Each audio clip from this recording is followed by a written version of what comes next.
The reason you didn't hear me before the mic wasn't on.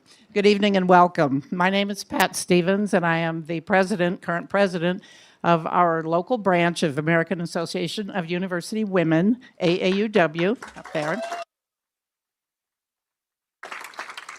And before we start, I would like to remind everyone to turn off their cell phones, check them, put them on vibrate, whatever you need to do, and the restrooms are in the hallway.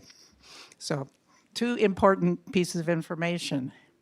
AAUW was started in 1881 by a small group of women in Illinois who wanted to get together to promote the rights of women, equity for women in education and employment. And we continue to still do that. Our local branch raises money for high school scholarships, both for male and female students, and for reentry women who want to return to college after a break in their education. So, moving right along. We have traditionally, AAUW here in Paso Robles has traditionally hosted and arranged for school board candidate forums when there's a school board election.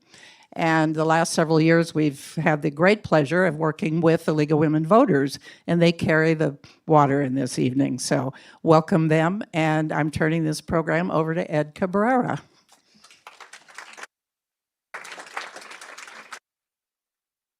Thank you, Mrs. Stevens, and thank you, AAUW. On behalf of all the volunteers representing the League of Women Voters of San Luis Obispo County, we welcome you to tonight's forum for candidates seeking a seat on the Paso Robles Unified School District Board. We thank the candidates for stepping forward to represent the community and for joining us tonight. We also thank those in the audience for taking the steps to become engaged and educated voters. The League of Women Voters is proudly a nonpartisan organization by history and by law. As a 501c3 organization, we are allowed to conduct this forum, for example, only as long as we do not intervene on behalf of any candidate for public office. Helping us with the important task of managing our limited time tonight is our volunteer timekeeper, Ann Quinn. She'll be seated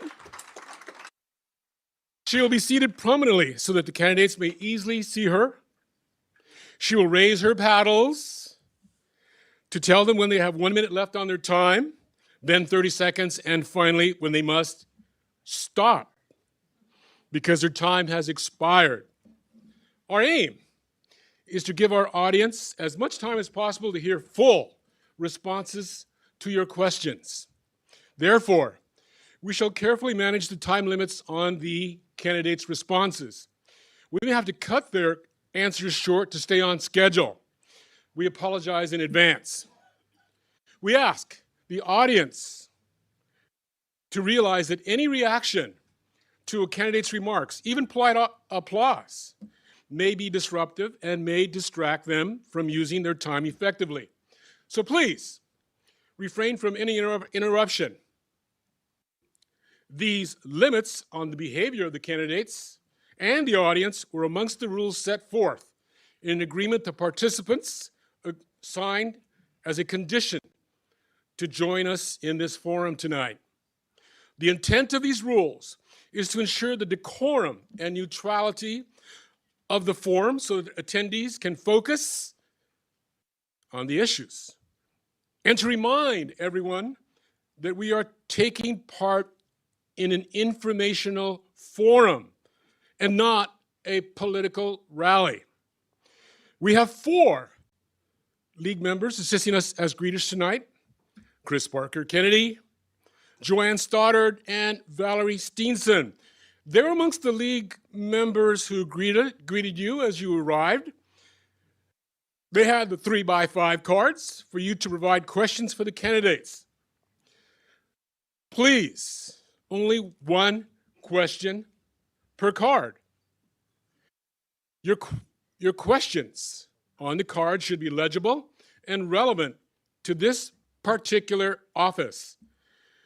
Questions must be posed to both candidates.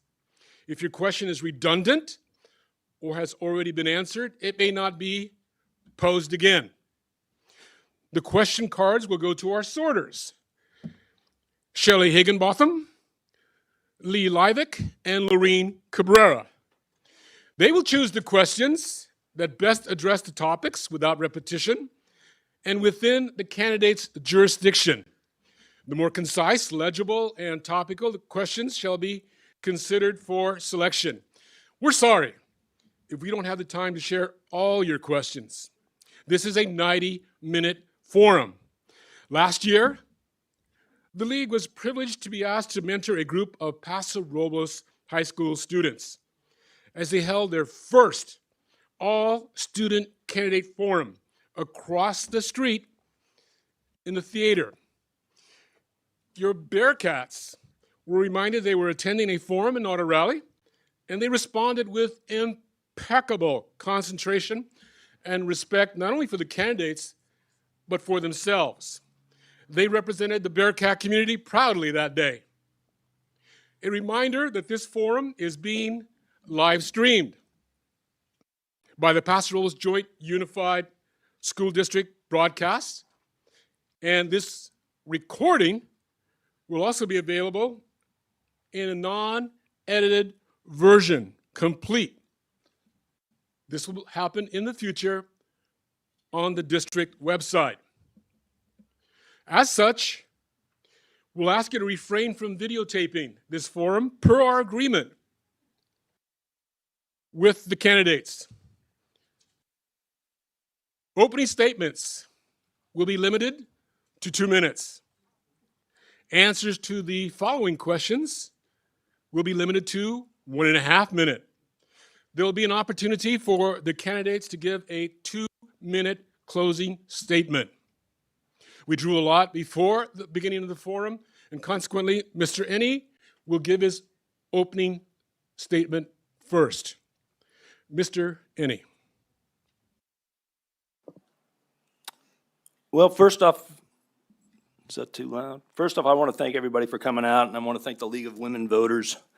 As we talk tonight, I want everybody to think about what the founders' vision was for a universal public education system originally was intended for. And it was supposed to build a skilled labor force educated in the basic academic disciplines of reading, writing, and arithmetic in order to create a common citizenry.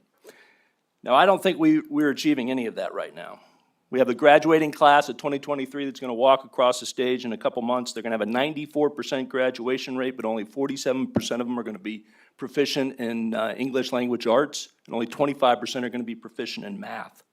We have a growing drug problem. We have a growing gang problem. We have a divided community. And we have to ask ourselves, how did we get here? I had a young mother that talked to me the other day who moved here from Los Angeles, and she said it's really no different here than it was what she tried to leave behind. So we have to look at ourselves and admit that as a community, we're failing. It's not anything more than a top-down failure. It's the board and the superintendent that are responsible. They're supposed to provide direction. They're supposed to establish policies. They're supposed to hold people accountable, and they're supposed to provide leadership. We have to get back to basics. We have to look at safety first. We have to reestablish discipline. So 0 tolerance for drugs, gangs, or disrespect to teachers. We have to establish standards. No more social promotion. And we have to reattach those bonds of citizenry. And first and foremost, that bond has to be between parents and teachers. Parental rights are preeminent. Now, I spent 25 years in the Marine Corps. I've been a college instructor and a businessman. I have the leadership, the vision, and the experience to give our children the quality education that they deserve. Thank you, Mr. Enney. Mrs. Hollander. I want to take a moment to thank the AAW for hosting and the League of Women Voters for moderating this evening. I've lived in Paso Robles for over 20 years. As the mother of 2, my husband and I of 30 years raised our children right here in town. My son went to Virginia Peterson, Pat Butler, Daniel E. Lewis, and my daughter is a graduate of Paso Robles High School. She is a proud Bearcat. I have been working in partnership with children and families from infancy to college for 45 years. I chose to run for school board because I believe in the promise of public education as an integral part of our society and democracy. Public education not only allows students to thrive, but it creates a foundation for healthy communities. While the school board covers a wide range of issues, tonight I'm going to focus on three. First, I want to improve the quality of our education. Our reading and math scores are way too low. I know we can do better. Our students should be reading on grade level by the third grade. For math, we need more resources for struggling students such as smaller class sizes, math labs, and tutoring, particularly as our students move from elementary to middle school. Second, we must ensure that all of our schools are offering a safe environment for all students. Too many of our children are stressed and stretched too thin. The American Academy of Pediatrics declared a national emergency in children's mental health. Third, fiscal stability. Taxpayers in Paso know all too well what happens when school funds are not properly allocated. As a fiscal conservative, I will ensure that our resources are protected and our tax dollars are spent wisely. I look forward to responding to questions this evening. Thank you. Thank you. And since Mr. Ennie answered the first round or responded first, Mrs. Hollander, you will lead off in answering the second round. What do you feel is the current biggest issue the district needs to address? And how would you suggest we address this issue? Well, I just mentioned two, but I want to start with reading. Children learn to read and then they read to learn. Early literacy is critically important. I established the first Raising a Reader program in San Luis Obispo County, right here in Georgia Brown community in 2003. Today, there are 40 such programs in San Luis Obispo County. Critically important, the first 3 years of a child's life is when the brain is developing. We must read to our children from birth until they go to school. That is how you become school ready. Second thing, again, is safe environments for our schools, for our children. You cannot learn if you are in a fight or flight mode. We must assure that all children feel safe when they are at school. Mr. Ennie, same question. Without a doubt, I would say safety is my preeminent concern. We're entrusted, the district's entrusted with the lives of the most valuable assets that we have in our country, and that's our children, the next generation. Some of the stories I've heard in the last couple of months are quite disturbing. We have to reestablish discipline. We have to make sure that the children understand, the students understand that we take their safety seriously. And for that, we need to make sure that there's zero tolerance for drugs, there's zero tolerance for gangs, and there's zero tolerance for disrespect to the teachers. If you are a disruptive student and you are impacting the ability of other students to learn, you should be removed from the population. You are taking away their ability to learn, and you're taking away resources from them. Mr. Ennie, question for you to lead off with. How should the district respond to specific mandates, i.e. masks and vaccines?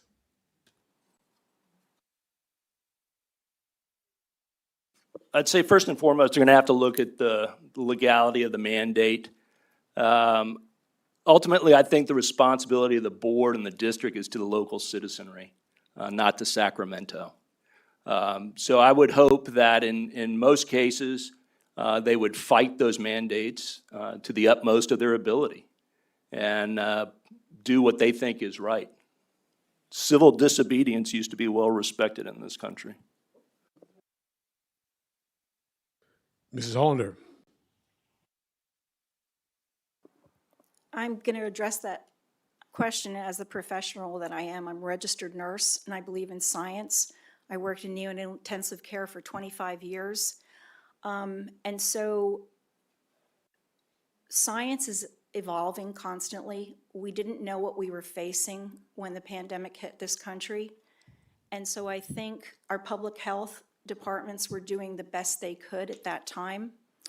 We developed a vaccine in rapid time, such as the world has never seen. During that time, I reactivated my nursing license and volunteered with the Medical Reserve Corps, San Luis Obispo County. And so we were considering protecting our senior citizens, and very often our families may have been co-housed with a vulnerable population. When I worked in the hospitals, we had chemotherapy patients who were at risk because they were immunosuppressed, and that's what we were dealing with during the pandemic. So I'm always going to go with medical science first because that's what my profession asks me to do. Mrs. Hollander, what is a parent's role in education? Great question, thank you. Parents' role in education, we are their first teachers. And I believe in parents' rights. And during my time here in Paso Robles schools, I can tell you, I'm looking at some of my former principals, my son's former principals. I was on site council at Pat Butler.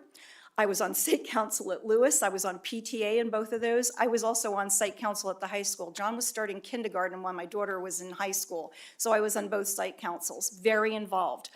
I want to invite every parent to come. There are site counselors, there's ELAC committees. At that time, Dr. Sane had a superintendent's council, and representatives from both the PTA and site council met once a month with him and discussed the issues that were happening in our schools. So I say to parents, be involved. Next door is a Butler Bear and a Marie Bauer preschooler, and I tell their mother the same thing. Chelsea, get involved in the schools because we are their first and best teachers. Thank you. Mr. Rennie. Well, ultimately, I agree with Mrs. Hollander there that the parents are the first teacher. The parents raise that child. And parental rights should be something that are preeminent, and everybody should recognize them. There should be a parental bill of rights. So I think everybody agrees with that. It's just how do you interpret it, and to what extent can the parents be involved? In my opinion, everything should be transparent to those parents. The parents should never be put in a position where they're concerned about their values being eroded in the school. Those parents should be able to see all classes and their curriculums posted online so they can evaluate them ahead of time. Those parents should be able to go in and evaluate textbooks and library books, and not in a manner where you have 25 teachers and 2 parents. It should be probably a 50-50 mix where you have the board members basically appointing curriculum review committees of parents to go out and participate and make sure that their interests are represented. Mr. Rennie, what is the most effective way to support LGBTQ students? LGBTQ students have the same rights as every other student. So I think the question really should be, what's the best way to support all students? There should not be any division. There should not be any special colors. There should not be any special groups. This is part of getting back to basic citizenship. We used to teach this, e pluribus unum, out of many one. And we used to all have one flag. That's the inclusivity flag over there in the corner. And that should be everybody's flag, and everybody's rights should be the same, and we should be equally concerned about all students. Mrs. Hollander. I think our LGBTQ students face a lot of homophobia and challenges in their life, and I want to make sure that there's no room for that on our school campuses.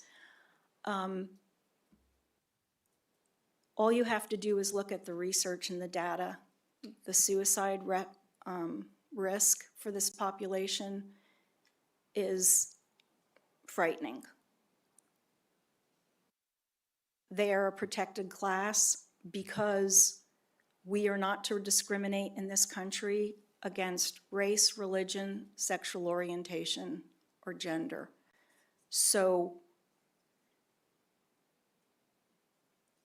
I just want every child to feel safe, so that they can learn and reach their highest potential no matter who they are or who their family is. Mrs. Hollander, as a board member, how would you monitor the district's budget? What experience do you have with large budgets? Well, thank you for that question.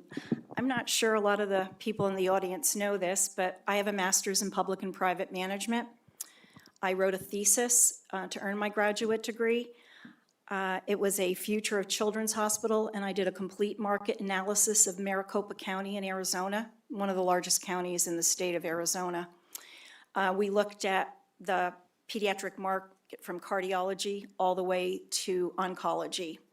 So that was how I studied. I've worked with small, medium, and large budgets. When I was at the Community Foundation San Luis Obispo County, I managed $7 million under asset management. I worked with donors, and they had to be pretty confident that I was going to manage their estate funds well. And during my time at the foundation, I administered, awarded over 1,000 scholarships to every high school in the county. We had scholarships for every high school in the county. And it was my responsibility to make sure that those scholarship awards got to the universities and were accredited to the students' accounts. Mr. Ennie. Well, I think first and foremost, the best way to monitor the budget is make sure that the budget is easily viewed. You have to have maximum transparency when it comes to finances, especially when they're public finances.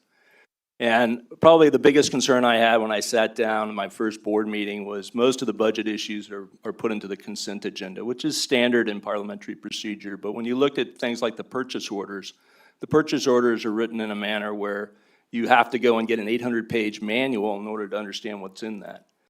You would have a column for who's getting the money and a column for how much, but not the item that's being purchased. Well, that's the key thing you want to approve in a purchase order. I think also when you look at the budget, which is briefed to the board once a month, there needs to be a better format in the information to make sure that a sixth grader can understand how that money's being spent, what the pot is. We shouldn't expect the citizenry to go out and get the 800-page manual to understand how their money is being spent. So ultimately for me, transparency, transparency, transparency. It should be open and everybody should understand it. Mr. Ennie, what do you think the causes behind low test scores, and what are your plans to improve them? I think the low test scores really stem from a couple of issues, but ultimately, again, I'll get back to the basic fact that I think the lack of leadership at the top. I think you have to make testing a priority, and you have to, again, track that information on a regular basis. I probably sat through on YouTube or in person 24 meetings, and the first time I ever heard anybody really discuss academics was a couple of weeks ago. The district never has really publicized how poorly they are doing. And we have a lot of finger pointing, there are a lot of concerns, but I think ultimately it gets down to holding the student accountable and making sure that they understand there's not going to be social promotion anymore. You must meet that standard if you're going to promote up to the next grade. And when you look at other schools around this state, they're doing it. Mrs. Hollander. So as I stated in my opening statement, I know that our test scores are too low. We had a perfect storm. We went into Zoom classrooms. We have a very socioeconomically diverse population, so many of our students didn't have the ability to keep up. We have a large population on some of our campuses of students that are English language learners. And so we have some challenges. If you break out our students, our high achieving students are doing fine. But we have English language learners, and they're slowly but surely, and once they're reclassified, they're constantly being reclassified.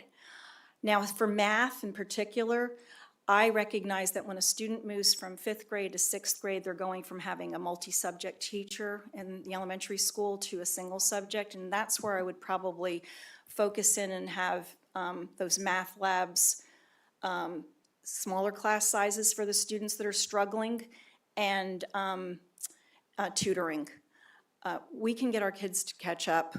They're just, this year was a baseline, and we're going to see how the programs that we're implementing in this year are going to make those changes for our students. Mrs. Hollander, with regards to gender issues, do you support the parents' right to keep or to know all information related to their child? Would you like me to repeat that? With regards to gender issues, do you support the parents' right to know all information related to their child?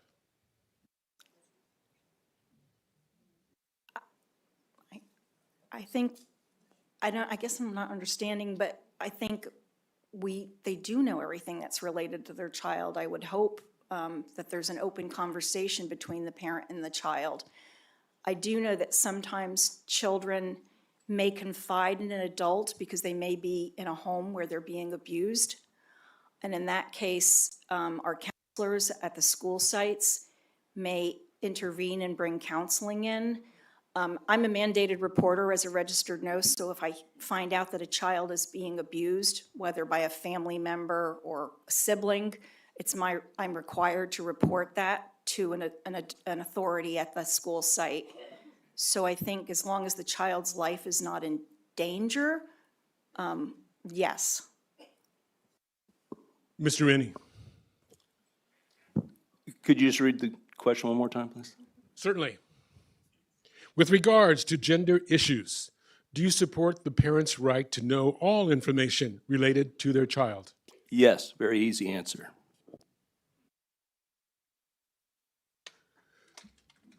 Mr. Rennie, will you support more academic programs for special needs students?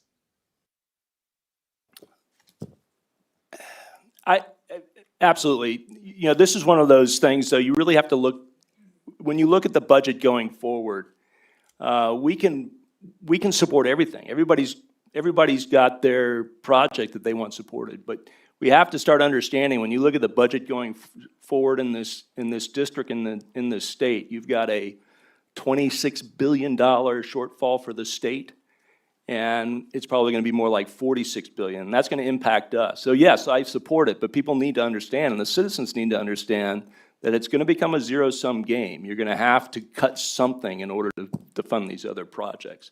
So this is where the community really needs to be involved and come up and state, hey, we the people, here are our priorities for you, the board. Mrs. Hollander. Having been in a family where my oldest cousin had Down syndrome and my other cousin was a nonverbal autistic child, I'm always going to advocate for children with special needs. Limit your interruptions. Please reserve our time for the candidates. Mrs. Hollander. This is where the importance of public education comes into play, because if we take dollars away from our public schools, who will take care of those children? Having, as I said, being a neonatal intensive care nurse, I can tell you that I have seen parents where we tell them the child has about a 99% chance of never sitting up, walking, feeding themselves. So who is left to take care of those children as they grow into adults, if not the citizens and taxpayers? So it's very personal for me, and I think we have to do the best for all children. They are included. Mrs. Hollander, given that the student population is over 51% Latino, how do you plan to specifically support these students in the district? Wonderful question. And that's where my role as a First 5 School Readiness Coordinator comes into play. I worked with the Georgia Brown community at that time, back in 2003. We were having that problem, and we established a dual immersion program. And now that is the magnet school and the pride of Paso Robles, so to speak. We implemented programs for families of children 0 to 5. Raising a Reader was one program. We had a transition to kindergarten. We had a program called Literatura para la Familia, where we engaged the families. I'm the daughter of an immigrant, and I understand what it's like to not speak the language, but my family learned. And so we have to embrace them and teach the children. We have one school where the children speak Mixteca, which a lot of people don't speak that language. And so they're learning English and Spanish, and their home language is Mixteca, and I may be pronouncing that incorrectly. So, but think about the brain, and they're developing and learning 3 languages, and that is going to develop the math side of their brain as well. So it's a wonderful opportunity, and we should embrace that, those children. Mr. Rennie. Well, part of my background is I used to run the language program for the United States Marine Corps, and I commanded all the linguists going through training at the Defense Language Institute. So I love languages. I love Spanish. I lived in Latin America for several years. I would love to see an expansion of Georgia Brown's bilingual program. I think it would probably be good for the entire community in terms of building bonds again to have bilingual education in every school. Why not? But I want to address one thing. You brought up the minorities, and based off of the U.S. Department of Education, Paso Robles has 59% minorities, 38% economically disadvantaged students. Clovis, somebody brought up Clovis when we spoke last week. Clovis has 61% minorities, 60% economically disadvantaged kids. Clovis High School has a 94% English language arts proficiency rate. We have a 48%. So they have more minorities, they have more economically disadvantaged children, but their English language arts scores are much, much higher, twice as high. Mr. Rennie, as a board member, how will you support teachers and staff and make them safe? That's easy. Throw out anybody that's causing problems for them. I mean, it's an issue of discipline. The teachers that I've talked to, a lot of them are really honestly scared. Especially over the high school. But I think it's very easy. You just basically make a zero tolerance policy. If you are disrespectful to a teacher, you don't get a warning. You get thrown out of class. And the parents have to understand that, and the teachers have to know that the board will have their back. There are policies on this already, but they're not being enforced. Mrs. Hollander. I think it's easy to say that we can just throw them out of class, but we do have to follow educational law and California state law. No interruptions, please. We have a model, it's called positive behavior intervention. And so, as explained to me, generally speaking, about 70% of the children respond to it. Another 25 might need to go up to the next level, and then we have 5% that cause issues. But it's not something where you can just throw a child out. If there's one of the big 5s where they're brandishing a weapon or sexual assault or doing bodily damage, then that's where it comes into play, and that's where the criminal Justice Department would come in. The other thing is we're dealing with minors very often, and so often these things, if they're under the age of 18, you can't disclose because that's the law. I will say we had a scholarship at the Foundation for Children who serve time in juvenile hall. Sometimes kids make dumb mistakes when they're in school, but they can turn their lives around, and I'm hoping that we can educate them instead of incarcerating them. Ms. Hollander, what is your knowledge of the gang issues in the district, and how would you suggest we address it? Well, at our last board meeting, we had a report from the school resource officer to the board. I listened. It sounded like we don't have a big issue, as some are saying. But we should always be vigilant. They were talking about the signs that you might see in the community. This is something I've heard about since I moved here 20 years ago. I heard MS-13 was in our high school. My daughter never experienced it. I'm on that campus twice a week for sometimes 5 to 6 hours a day. I feel very safe walking. I've visited classrooms. I'm not going to say I visited every classroom, but I'm not seeing it. I'm not a police officer. I'm going to trust that the school resource officers are going to be the people that are knowing what's happening on our high school campus. So that would be my response. Mr. Rennie. I listened to the brief last week from Paso PD, and it left me with a lot of questions, honestly. But the key thing that I wanted to have addressed, or hope to have had addressed, was the use of the terms wannabes. And that was a term that Dr. DeBose put in his weekly report. Now, in gang terminology, there is such a thing as a wannabe. A wannabe is somebody that wants to become part of a gang. And in many cases, they're much more dangerous than the actual gang members because they have something to prove. Once you're in the gang, you kind of want to lay low because you don't want to get arrested. My experience in the past is, based off of being stationed down in Southern California and having a member of my regiment that was killed by a wannabe at a 7-Eleven because he simply thought it would be cool to kill a Marine. I think the most important thing that was said at the meeting last week by the officer was, when asked by Lauren McCoy if there's reason to be concerned, he basically said, yes, we need to be cautious because it could blow up at any minute. Well, then we have a problem. If it can blow up at any minute, that's what you want to avoid because that's when you're going to have somebody get hurt.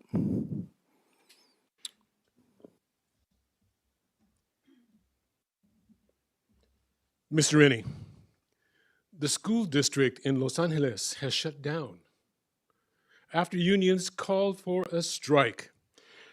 How do you think the local school district should react to a similar strike?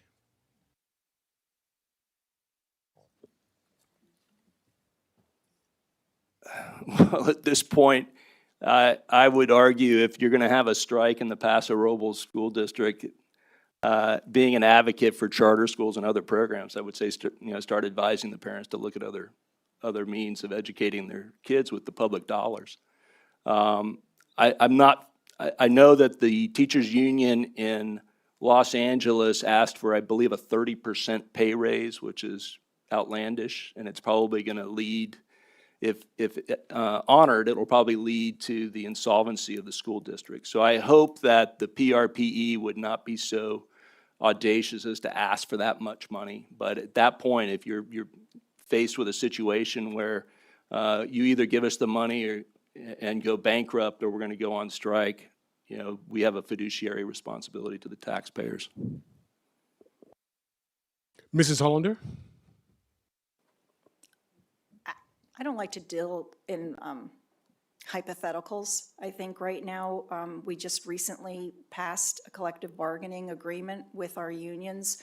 From what I understand, it was a good conversation. I'm not going to worry about it right now. I don't want to look for a problem that doesn't exist at this point in time. And I don't live in Los Angeles. I don't feel that I have really a place to comment on that. Mrs. Hollander, how can our schools improve student attendance? That's been a challenge this year. I think as we came out of the pandemic, some people's immune systems are just not used to the bugs that have been going around. We got hit with the flu. COVID virus is still happening, it's not as strong as it was, especially if you were vaccinated. So there are kids that sometimes are staying home because they're not quite sure if what it is and if it's contagious. Because you don't want children coming and then spreading and getting everybody else sick. And it could be anything from pink eye to a really bad cold that could go into, like if you have an asthmatic or something. So I think the carrot needs to be that we have to stress, we're looking at a model that they've done down in Lucien-Mar where beginning with kindergarten, you stress to the families the importance of the child being in the seat every day, because if they're not present, they can't learn. So I think that was a little bit of the challenge this year with the absenteeism, because people were just getting sick again, and they hadn't been with, because they were locked up for, pretty much locked in their homes for 2 years with the pandemic. Mr. Rennie. Well, I think it ultimately gets down to motivation.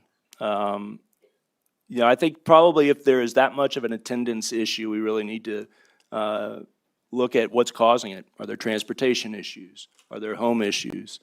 But ultimately, I think it's going to boil down to the motivation of that child. Learning starts with the individual. You can have the best teachers in the world and the most beautiful school in the world, but if that kid doesn't want to learn, that kid is never going to learn. So you have to ultimately appeal to that individual to be motivated to go and learn. That's going to require team building, making them excited about getting on the bus if the buses start running again and going to school. It's a motivational issue. You're going to need a series of carrots and sticks in order to get that going. Mr. Rennie, please describe your personal experience and involvement in Paso Robles public schools and your experiences with education. I have lived in Paso Robles for 10 years. I've been active in the community as a Little League coach, assistant coach. My experience as an instructor in college, when I retired from the Marine Corps in 2012, I started teaching American history, national or Homeland Security, and then business administration at the Santa Barbara Business College in Santa Maria. Before that, in the Marine Corps, I was an instructor at Amphibious Warfare College and Command and Staff College. Mrs. Hollander. Well, as I said earlier, I've been an involved parent for the last 21 years. I volunteered in the classrooms. I've been on site council, PTA, and superintendent's council. But when I retired, my passion for children brought me back to the high school. And so I am there every Tuesday and Thursday from 10 to 2. The beauty of being a volunteer is I can stay till 4 or 5 too. I work with the students. I put the entire scholarship program online because in a technological society, it's good not to kill trees. So this year we had 900 applications and not one piece of paper was thrown away. I help the students seek out scholarship opportunities so they can pursue their post-secondary career, whether at college or a vocational school. I explain financial aid. Many of our children, their parents have not gone on post-secondary, so they don't understand what the FAFSA is and how all the different pieces of the financial aid fit together. I go and visit the classrooms. We have an amazing program at the high school called Achievement via Individual Determination, and I go in and work with those students too. And any classroom that wants to have me come and visit. I visited the English classes as well because I want to get to know the students and see what it is that they're passionate about. Mr. Rennie. I answered that already. Sorry. Ms. Hollander, what can and should be done to attract and retain the best teachers?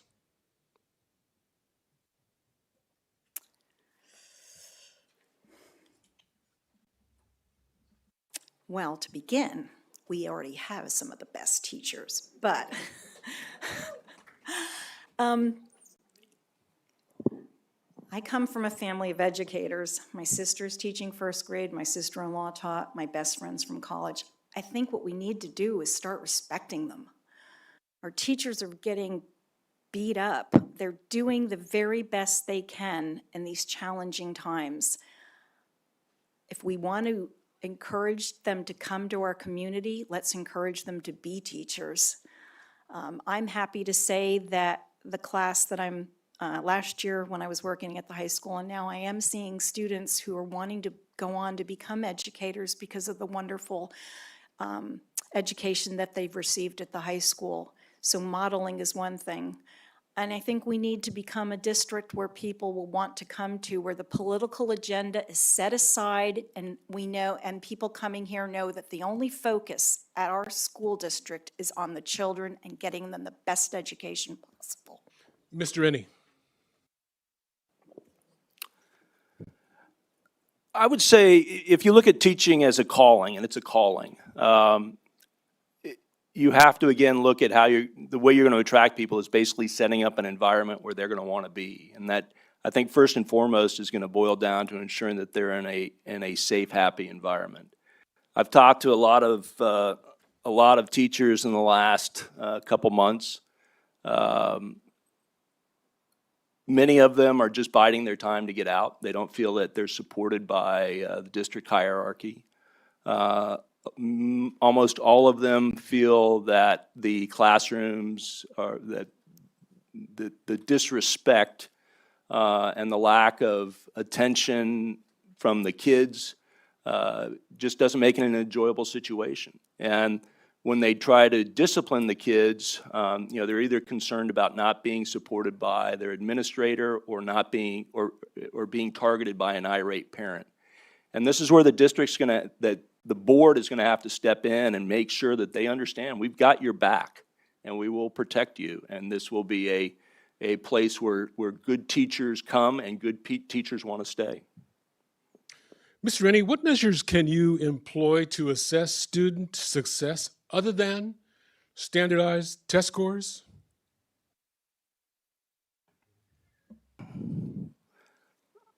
I would say I don't believe in measuring people off of subjective metrics. You have to have an objective metric in order to garner success or failure. So behavior, you're going to have a set metric. Math, you're going to have a set metric. You're going to establish what your objectives are, and then you're going to track how you're doing against those objectives. It's going to have to be standardized one way or the other. 2 + 2 is always 4, so you're going to have to standardize it. Mrs. Hollander. Could you just repeat that, please? Certainly. What measures can you employ to assess student success other than standardized test scores? Adolescence is a time where children want to belong to something. So what I want to do is find out, sometimes I talk with students and they've not been part of anything at the high school, for example. We have so many opportunities. There's performing arts, there's Skills USA, there's athletics, there are clubs. My goal would be to see how we can better find ways for our students to be part of something, whether even if it's a job after school. During this time in their life, I think that's where kids get into trouble. When there's too much free time, they're going to get into trouble. So I want to look to see, by time they finish their high school years, that they've been involved in something on campus. That would be a measurement, because that's when you learn to give back. I heard a student this morning talking about how her favorite thing was playing the flute, because it was a time where she blocked out all of the noise and just focused and was present in real time with what she was doing. So that would be my measurement. Have you been involved in something? And let's try and connect them with something so that it's not just about, reading and writing and mathematics, because they're humans. They need to be involved in something. Mrs. Hollander,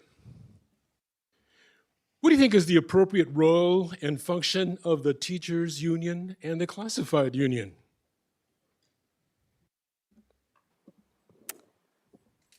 Well, as I understand it, they're a voice for the teachers. 92% of the educators, whether it be counselors, nurses, or teachers, are members of the union. It's their collective voice. Basically, they bargain for them to have better working conditions, salaries, health insurance. I can't fault them for wanting those things. And I think sometimes part of it is that they wouldn't have a class size over a certain number of students in the classroom and their working conditions. So I think that's what the appropriate place for it. As I understand, you want to have a collegial relationship with them, but I'm not going to, give away the store, because we do have a budget that we have to meet, and we have to bargain in dollars and not percentages, and that's what I'll do when I'm on the school board. Mr. Rennie. Well, as Mrs. Hollander said, their role is basically to do the collective bargaining, represent the interest of their members. With regards to their role here in the district, I would hope that they would start talking more about the safety conditions of their members in the high school. I think it would probably be beneficial for them to attend board meetings with something other than the happy stories. Basically have the union come in and say, hey, these are the problems that we're having. I think those are things that are important to get to the board, because the board doesn't really see those. They are filtered out before it gets to the board. But having that union come in front of the board and talk about issues that the board can affect through policy changes, I think would be beneficial. Mr. Rennie, do you believe a student's preferred pronouns should be respected or supported? No. Mrs. Hollander?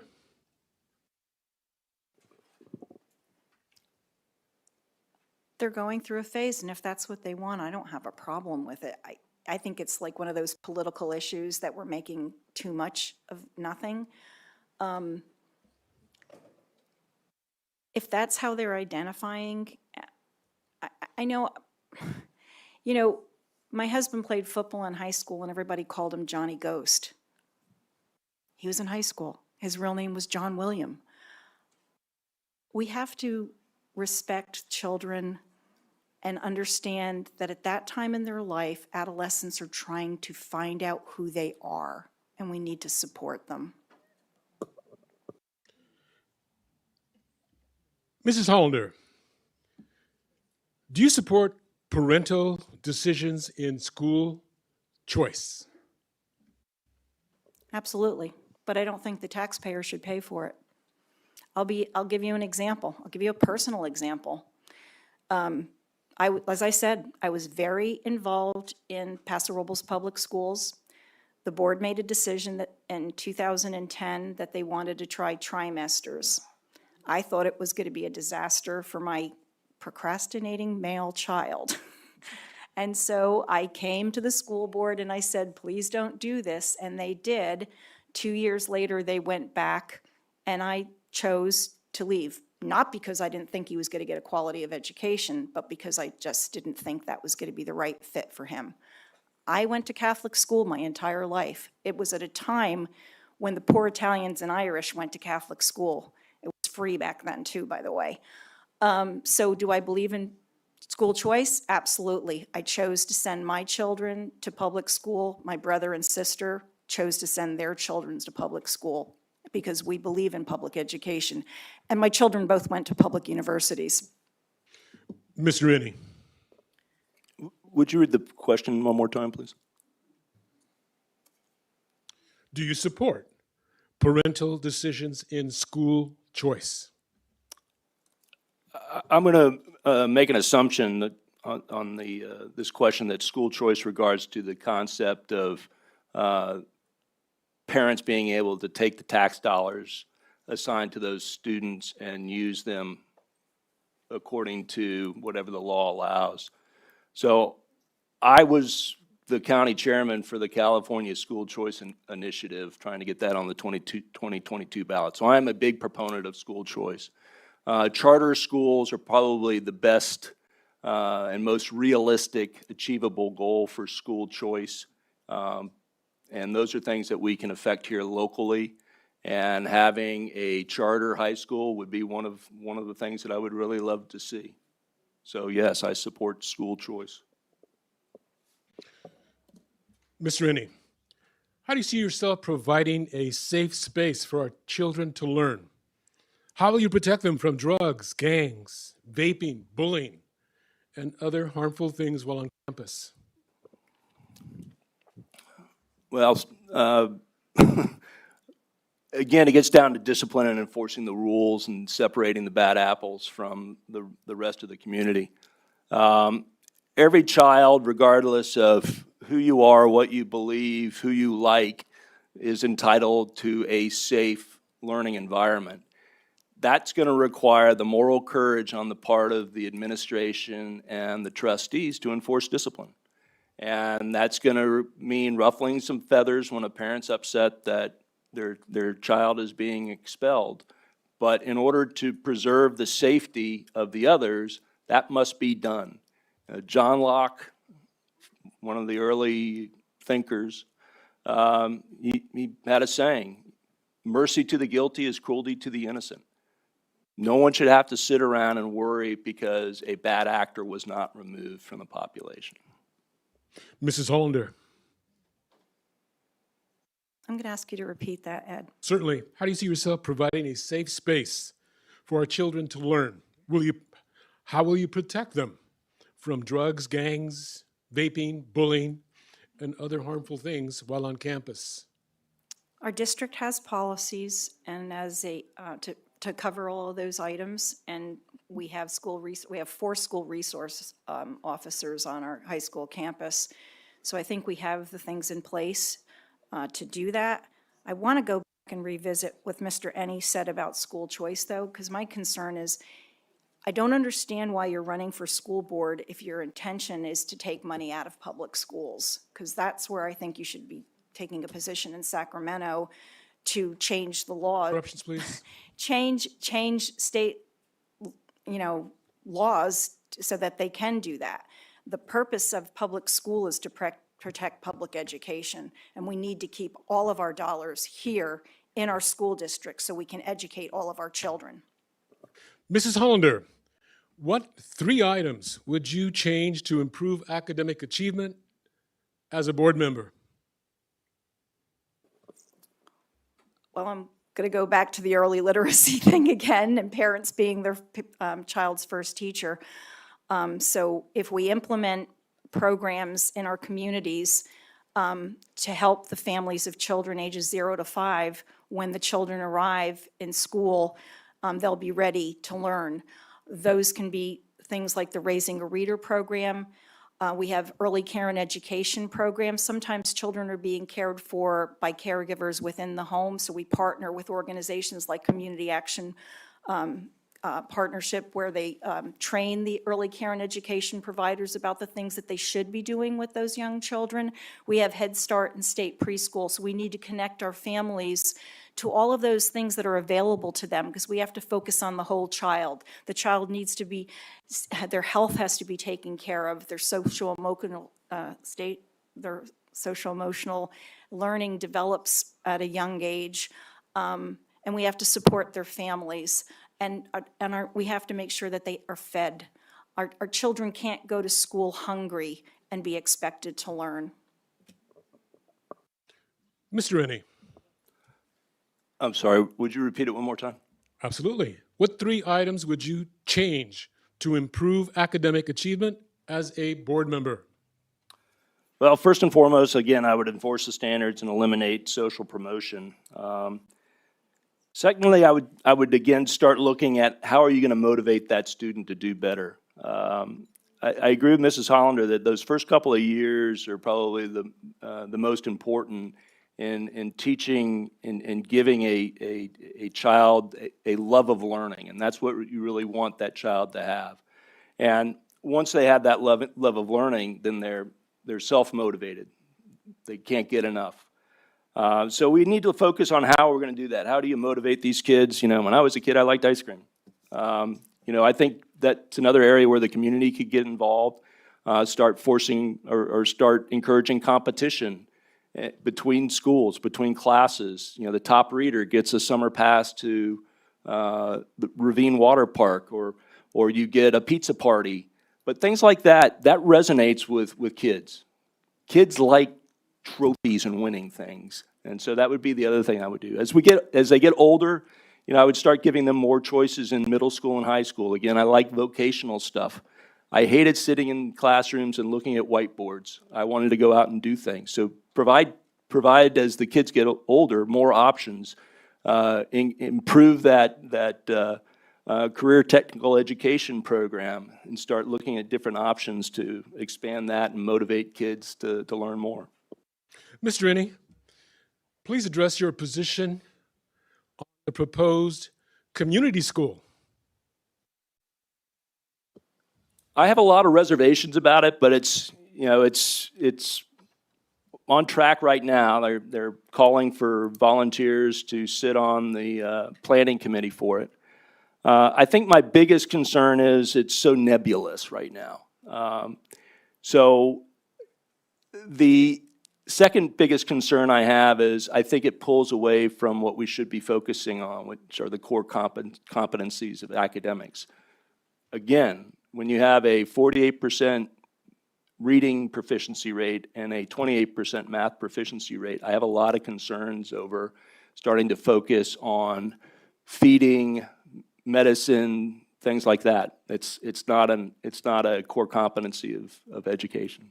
But we'll wait and see what the plan comes back and says. Mrs. Hollander. I'm very excited about it, and I've already offered my assistance. They're going to, looking at the implementation grant, what happens is you'll do a strategic plan to look at what are the resources for that within that community and help the parents access those resources. For example, the west side, the school is on the west, going to be on the west side of town. The public health clinic is on the east side of town. So very often the child can go for their well checkups, but it's just the transportation, especially right now with the price of gas. So getting them there, having them see their dentist, a child should be able to see a dentist, because if you've got a toothache or a stomach is empty, you're not going to be able to learn. The parents want to do the very best for their children. They want to partner with us, and so that's where I think we can bring all these things together. And we did it once before in George Brown, and we actually have a template that we kind of can use as a model. So I'm really excited about it. Whole child. Luck of the draw. What age do you believe comprehensive sex education should begin? Yes. I believe the state of California says that there has to be, that's incorporated in the freshman year.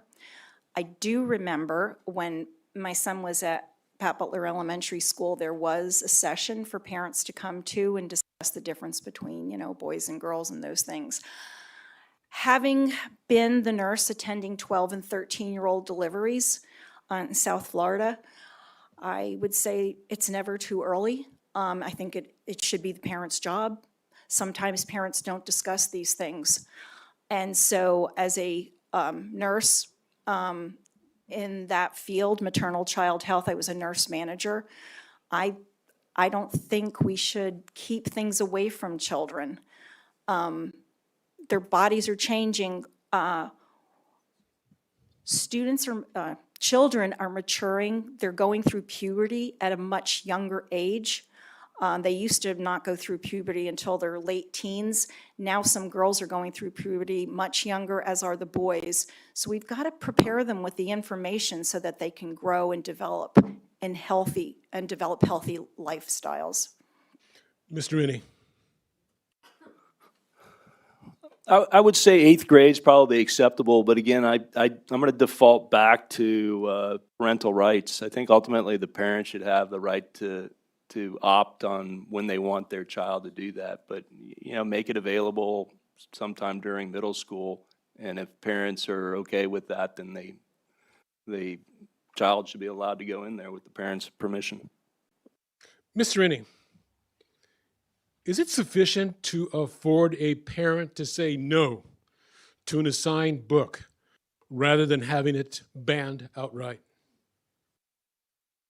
I'm sorry, would you repeat that? Is Certainly. it sufficient to say no? Is it sufficient to afford an individual parent the right to say no to an assigned book rather than having it banned altogether? Well, that question is oddly worded, but I would say if you have one individual that's opposed and doesn't want their child to read that book, then I would say yes. However, if you have a large majority of the parents who are opposed to the book, then it should be banned. I'm not quite sure I understand the point of the question. But if it's just one parent that's opposed to it, then they should be able to opt out if they have opposition to what's in that material. Mrs. Hollander. I don't think we should ban books. I think you can opt out of reading the text. There's millions of books. If you don't want to read them, don't. But don't prevent my child from having access to that book. So I don't believe in banning books, no. Mrs. Hollander, would you support and work for bringing shop classes back to the middle school and expanding our CTE program?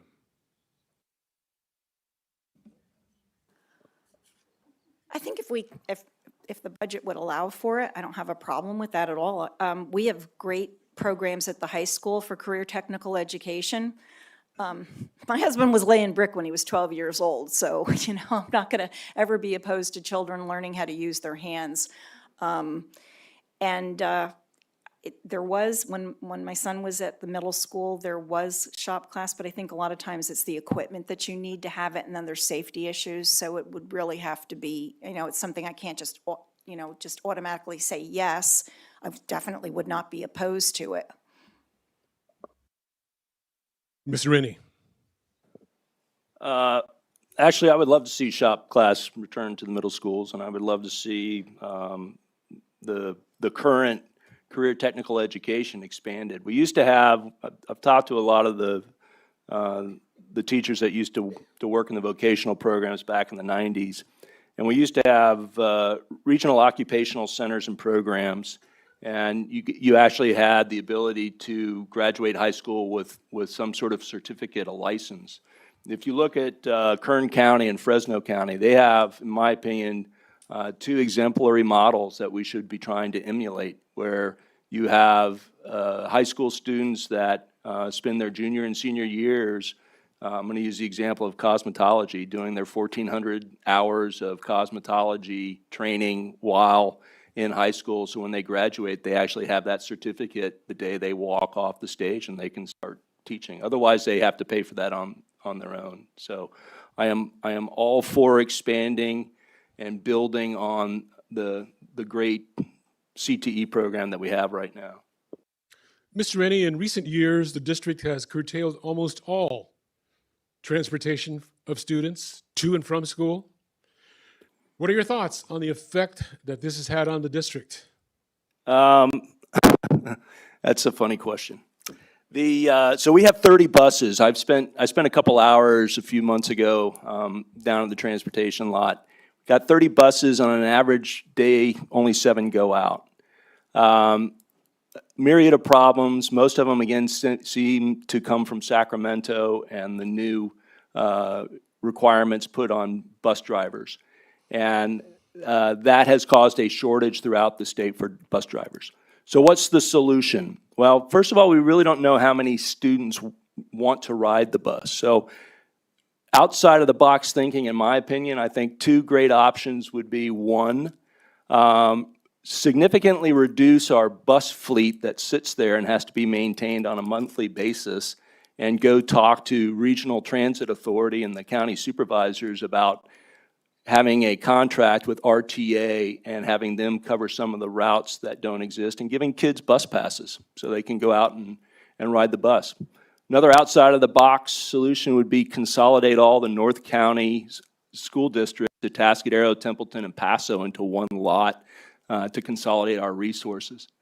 So, Mrs. Hollander?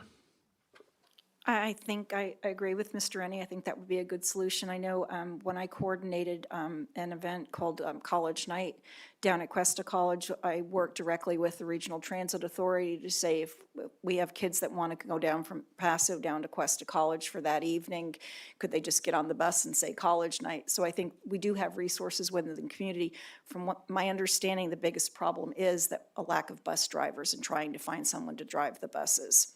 So I think it's a problem we need to address. And the first thing, I agree, we should probably do, you know, a poll to see what students would actually need the transportation, because I do see a lot of traffic in the morning going back and forth to every campus.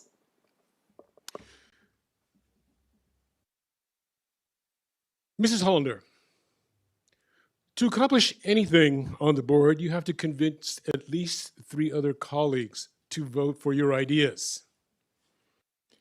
How do you think you would be able to convince other board members your ideas should be implemented?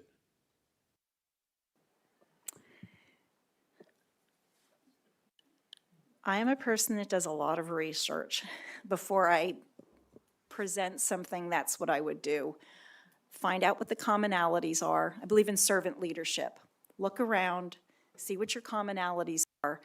I don't want to be that person that says, follow me. I want to get them to collaborate, research the problem, see what our commonalities are, what we agree on, where there's room for improvement, what we most disagree on, and then see how we can have a meeting of the minds. I did this for many years when I was a nurse manager. Very often when we were changing the system, it used to be you labored, delivered, and recuperated in separate rooms, and then we had to go to a model where we had to convince the doctors that you could do it all in one room. And there was a lot of resistance, but it's something that now we have this model throughout the United States called LDRP. Sometimes you just got to bring people along slowly. It's the same thing with raising a reader. When I first wanted to implement that, the director of state preschool at the County Office of Education was adamantly opposed. But slowly but surely, talked to her about brain development and early literacy, and then we came to a meeting of the minds. Thank you. Mr. Inney. well, again, kind of being out of the box, I really don't like the way the meetings are run, to be honest. And I think it's primarily because the board has abdicated a lot of its responsibility. And essentially, what is presented to the board is what the superintendent and staff want them to see. And I think really what should happen is it should be turned around so the board provides that guidance, that direction, and basically tells the superintendent and staff what we want reports back on. That is how we track the budget. That is how we track academic performance. That is how we track problems. Instead, what we have is, here, sign this tonight, and we're going to give you a presentation on the bake sale at the high school. That doesn't really tell us what we need to know. And I think once you set up those procedures, a lot of things everybody's going to get along on, because you're basically looking at how to run the district.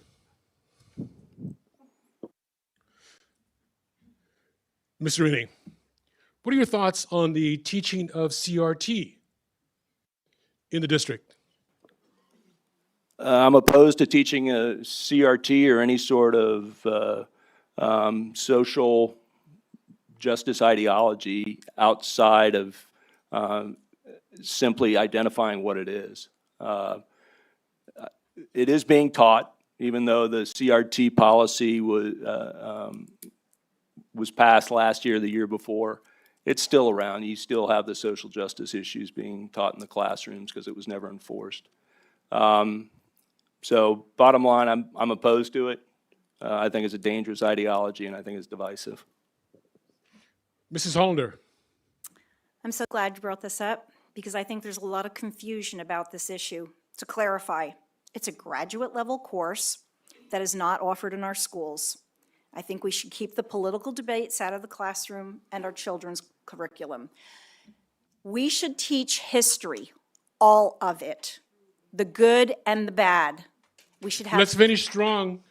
We should have good conversations about American history, European history, African history, Asian history, the world history. I think we would learn a lot, because if we don't learn from history, we're going to make those same mistakes again in the future. Mrs. Hollander, how should students, should students be allowed to opt out learning the theory of evolution? No. Sorry, I was a biology major in college, so I'm not going to opt out of that. I'm terribly sorry. I mean, that's biology. And I went to a Catholic college, so there you go. I believe in science. And I mean, you have to take science to graduate from high school, so how do you opt out of science to graduate? So no, sorry. I guess you could go to a non-public school and maybe opt out in that case. Mr. Rennie.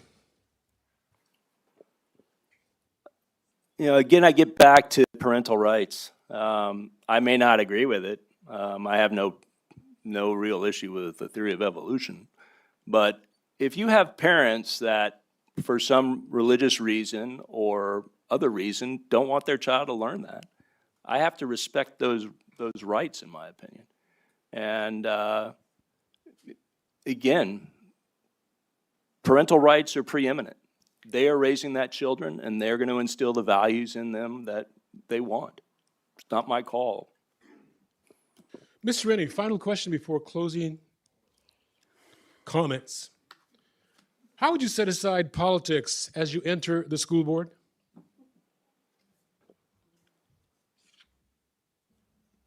I don't remember any meeting that I attended where politics was an issue. Politics is in everything you do in life. It's you go back to the Greek root of the word, it's the people's work, the people's business. I think what we have to do is find common ground amongst one another, and in order to do that, we have to get back to the basic tenets of respecting one another's opinions and agreeing to disagree. That's probably the best way to move forward. Mrs. Hollander. I think you begin by recognizing the position for the governing board member of the school district is a nonpartisan position. And that is why, since the beginning of this campaign, I have said that I would not take any contribution from the Democratic or the Republican Party. And that is the beginning of keeping politics out of our conversations. Mrs. Hollander, Mr. Rennie gave the opening statements first. Therefore, you give the closing statement first. 2 minutes. Again, thank you to the League and the AAUW for hosting this very important event. When hiring someone for a job, the first thing you do is look at their resume. What previous experience do they have? How relevant is it to the job that they are applying for? I'm the only candidate in this race who has dedicated their entire professional career to working with children and families. I am the only candidate who has worked directly with Paso Robles students, seeing firsthand their potential and what their future could hold. I know if we make sound decisions at the school board level with students in mind, they will succeed. On the school board, I will ensure families can trust me to do what's right for their children. To do that, I will make sure that they are all equally welcome. I will protect them from prejudice and bigotry. We can only expect our students to succeed academically if we provide them in a safe and supportive place to learn. I am not in this race to accomplish anyone's political agenda. I am running for one reason and one reason alone: to make sure that our children can succeed and live up to their highest potential.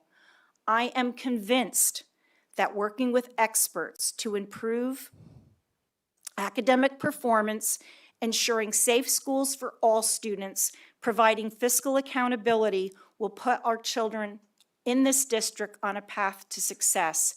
If that sounds like a plan to you, let's work together and get this done. I'm Angela Hollander. I'm running for the Paso Robles School Board. Please vote for me. Mr. Inney.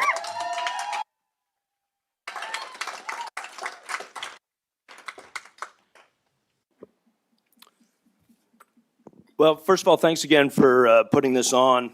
I want to end by looking at a couple of comparisons here. And Mrs. Hollander and I had a chance to speak at the North County Realtors last week. And one of them brought up Clovis Unified School District. And I'm gonna do some comparison and contrasting. So again, Paso Robles High School, English proficiency, 52.3%. Clovis High School, 94.93%. Paso Robles High School, 25%. Clovis High School, 63.91%. Paso Robles cost per student, $13,831 on an annual basis. Clovis, $13,011. Paso Robles, minority students, 59%. Economically disadvantaged, 38%.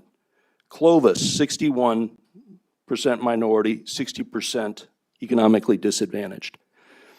I bring these up because we obviously have a problem. Clovis shut down just like Paso did. I've heard excuses that it's because of COVID. I've heard excuses that it's because of minorities. I've heard excuses because they're economically disadvantaged. Clovis has more minorities and economically disadvantaged people than we do, and they're doing a heck of a lot better.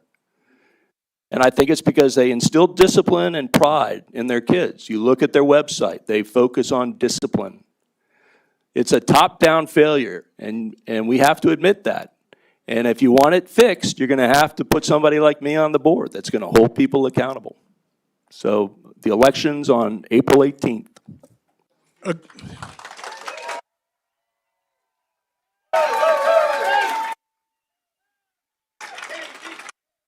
Again, a final thank you to Pat Stevens and the American Association of University Women for their hospitality. Another thank you to our League of Women Volunteers, with special thanks to Marilee Hyman for her background support. And a sincere thanks to the candidates for their obviously well-informed, well-prepared responses.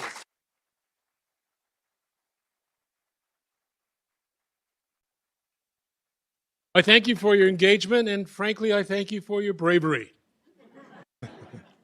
But I am so happy that tonight we are recording this forum, because your students in this district, your fellow community members, people throughout San Luis Obispo County will see how civil discourse takes place. You should be proud.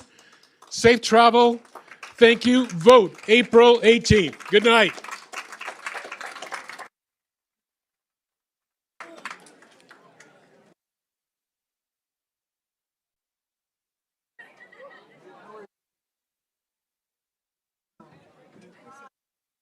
How'd the rookie do?